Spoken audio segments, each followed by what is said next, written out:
फरीदाबाद के रोशन नगर मोहल्ले के मकान नंबर 61 की दहलीज पर खुदा 10 फीट का ये गड्ढा इस वक्त पुलिस की सख्त निगरानी में है,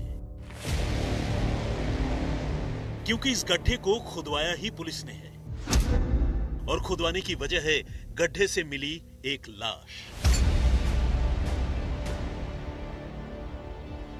दरअसल पुलिस को शक था कि इस घर के सामने एक महिला की लाश दफन हो सकती है और इसी शक की बिना पर जब पुलिस ने इस गड्ढे की खुदाई करवाई तो वाकई गड्ढे के अंदर से कंकाल की सूरत में एक महिला की लाश बरामद हुई।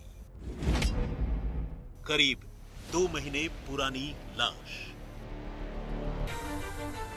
एक घने रिहायशी इलाके में जहां गलियों में हर पल किसी न किसी की मौजूदगी होती है, लोग आते जाते रहते हैं, वैसी जगह पर किसी घर के सामने 2 महीने से किसी की लाश दफन हो और किसी को कानों कान पता भी न चले, ये अपने आप में एक हैरानी वाली बात थी। सवाल ये था कि इस लाश को घर के सामने बने इस गड्ढे में आखिर किसने दफनाया और लाश को दफनाने वाले पर किसी की नजर कैसे नहीं पड़ी।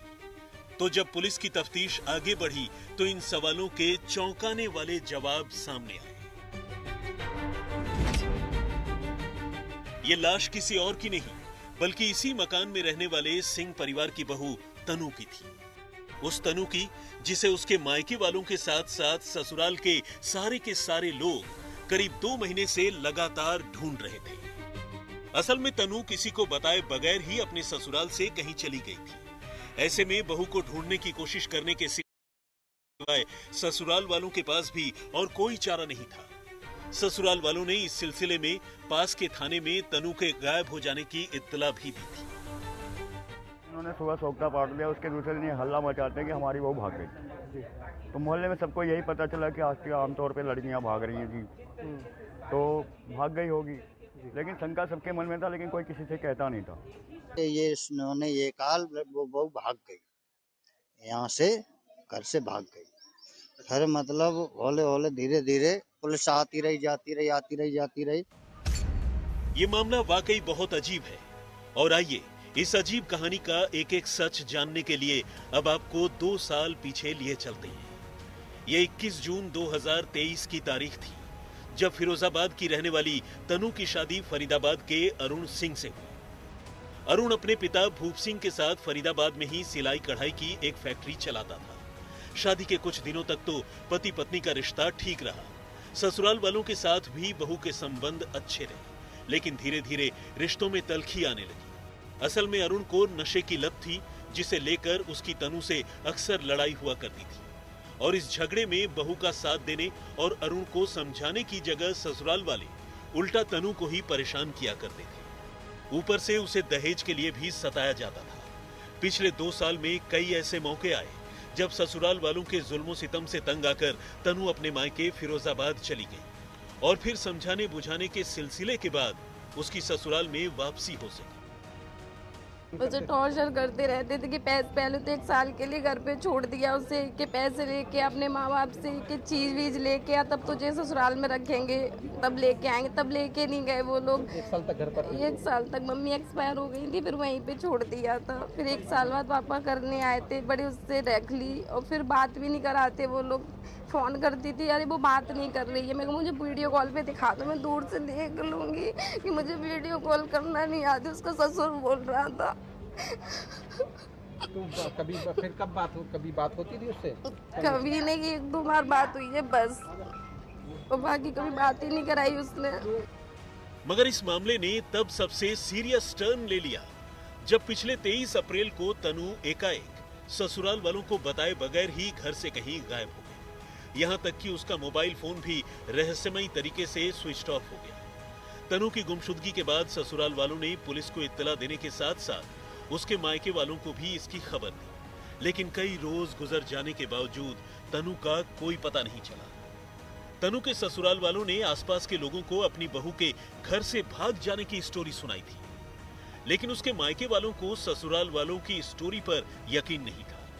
ऐसे में फिरोजाबाद से फरीदाबाद आकर उसके घर वालों ने फरीदाबाद पुलिस से शिकायत की और शक जताया कि जिस तरह तनु के ससुराल के बाहर हाल ही में नई सीढ़ियां और चबूतरा बनवाया गया है, उससे उन्हें शक है कि इसके पीछे कोई साजिश हो सकती है और इसका कनेक्शन तनु की गुमशुदगी से भी हो सकता है। अब पुलिस ने पता करना शुरू किया कि आखिर तनु के ससुराल के बाहर नए सिरे से सीमेंटिंग कब की गई थी।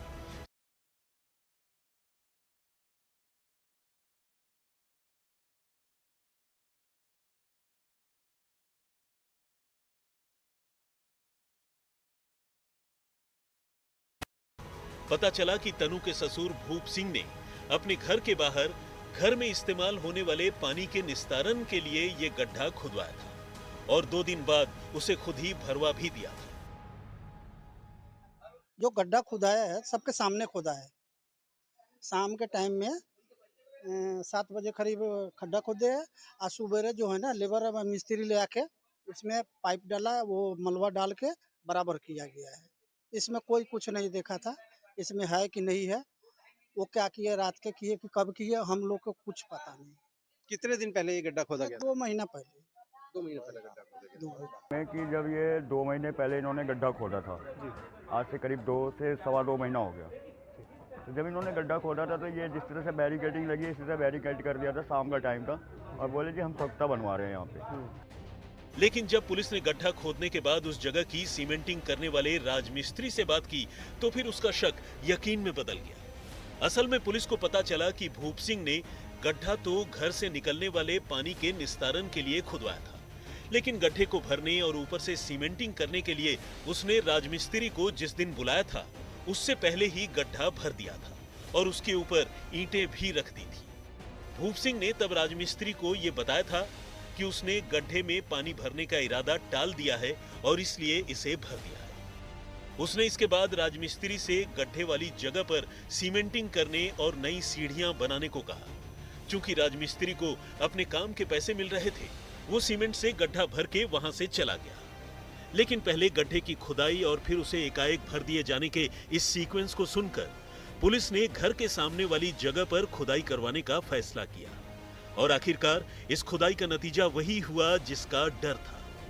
23 अप्रैल को गायब हुई तनु आखिरकार 20 जून को घर के बाहर गड्ढे से एक लाश की शक्ल में बरामद हुई।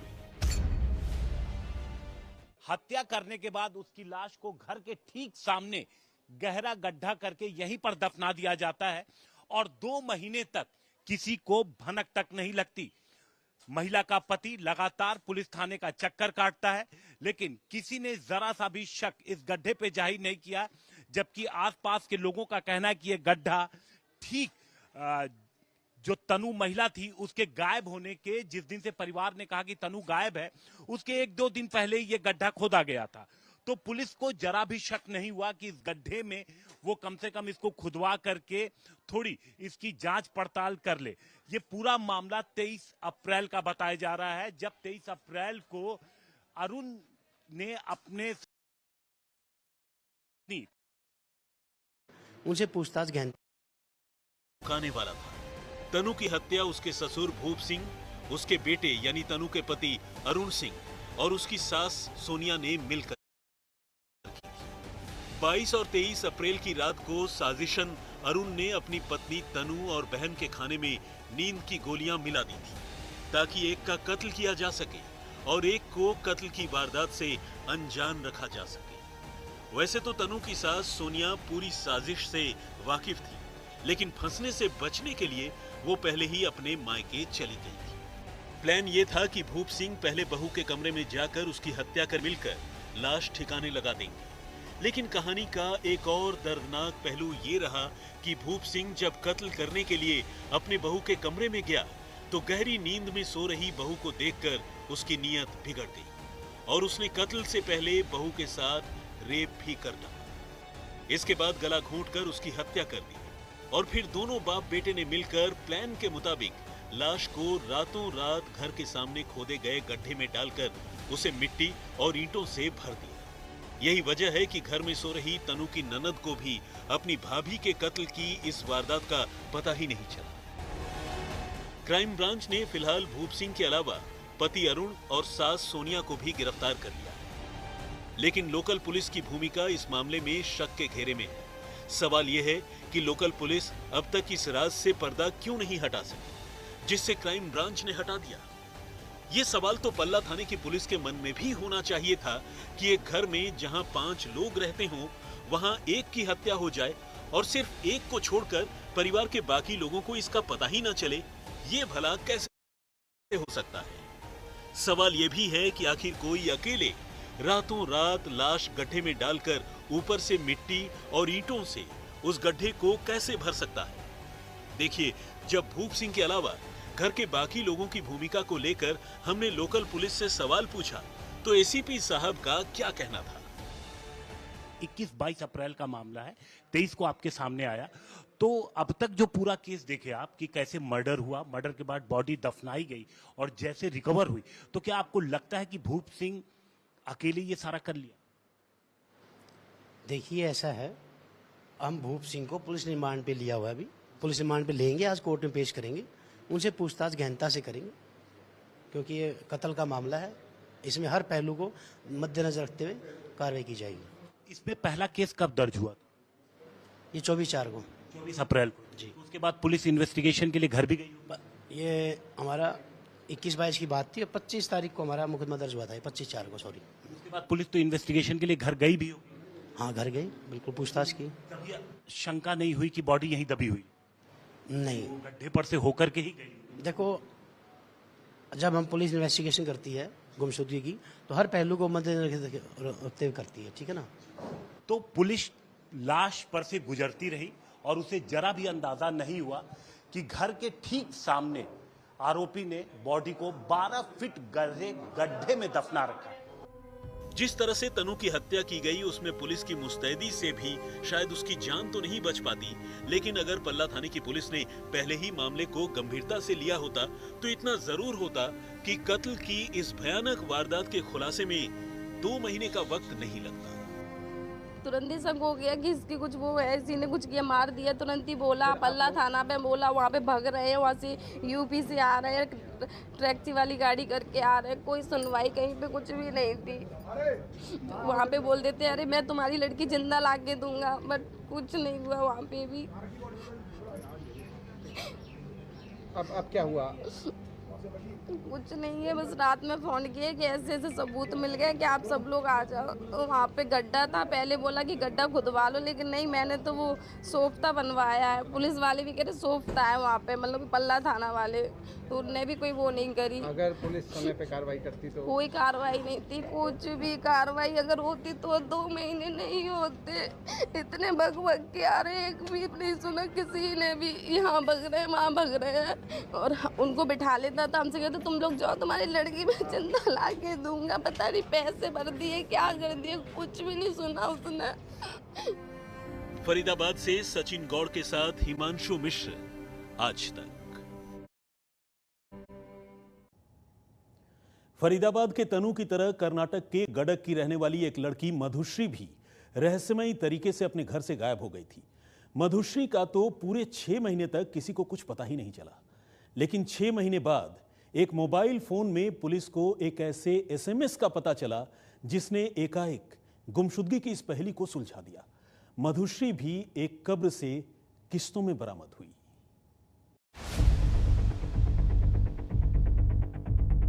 ये तस्वीरें हैं कर्नाटक के गडक जिले के गांव नारायणपुरा की, जहां एक सुनसान इलाके में इस वक्त बेटागिरी थाने की पुलिस एक रहस्यमयी कत्ल की तफ्तीश के लिए पहुंची है। पुलिस गांव की कच्ची सड़क और पगडंडियों से होती हुई बिल्कुल आखिरी छोर पर एक नहर के किनारे पहुंचती है और फिर ठीक उस जगह की तलाश में जुट जाती है जहां से उसे इस मर्डर केस का सबसे अहम सबूत मिलने की उम्मीद है। पुलिस के साथ साथ फॉरेंसिक एक्सपर्ट्स की टीम भी यहां पहुंची है, क्योंकि पुलिस को पता है कि उसे यहां जो सबूत मिलने वाले हैं उन्हें कलेक्ट करने के लिए उन्हें विशेषज्ञों की जरूरत पड़ने वाली है। इसके आगे पुलिस के साथ मौजूद हथकड़ियों में जकड़ा नौजवान उन्हें इशारे से एक पेड़ के नीचे की जगह दिखाता है और फिर पुलिस बहुत सावधानी से उस जगह की खुदाई करने लगती है। हालांकि खुदाई के लिए उसे कोई बहुत गहरे नहीं उतरना पड़ता, बल्कि हल्की मिट्टी हटाने पर ही वो राज बाहर निकल आता है जिस पर पूरे 6 महीने से पर्दा पड़ा था। जी हां, जमीन के नीचे से इंसानी हड्डियां बाहर निकलने लगती हैं और पुलिस के साथ पहुंचे फॉरेंसिक एक्सपर्ट्स बहुत सावधानी से एक एक हड्डी उठाकर उसे पैक करने लगती हैं। लेकिन अब सवाल यह है कि आखिर ये राज क्या है, ये हड्डियां किसकी हैं और हथकड़ियों में जकड़े इस शख्स ने आखिर कत्ल के बाद कैसे एक लाश को इस जगह पर ठिकाने लगा दिया। इस कहानी की शुरुआत होती है 16 दिसंबर 2024 से, जब गडक की रहने वाली 24 साल की एक लड़की मधुश्री अचानक अपने घर से गायब हो गई। असल में मधुश्री के माता पिता की पहले ही मौत हो चुकी थी। ऐसे में वो अपने एक रिश्तेदार के घर रहा करती थी, लेकिन 16 दिसंबर को वो किसी से मिलने जाने की बात कहकर घर से ऐसी निकली कि फिर कभी लौट कर ही नहीं आई। करीब महीने भर बाद उसके घर वालों ने उसकी गुमशुदगी की रिपोर्ट थाने में दर्ज करवाई। पुलिस ने मामले की जांच शुरू की तो पता चला कि मधुश्री की गडक जिले के ही गांव नारायणपुरा के रहने वाले एक नौजवान सतीश हिरेमठ के साथ प्रेम संबंध है। असल में मधुश्री की नानी गांव नारायणपुरा की ही रहने वाली है। मधुश्री अक्सर नारायणपुरा में अपनी नानी से मिलने जाया करती थी और इसी दौरान उसकी मुलाकात सतीश से हुई। सतीश और मधुश्री दोनों एक दूसरे से प्यार करने लगे।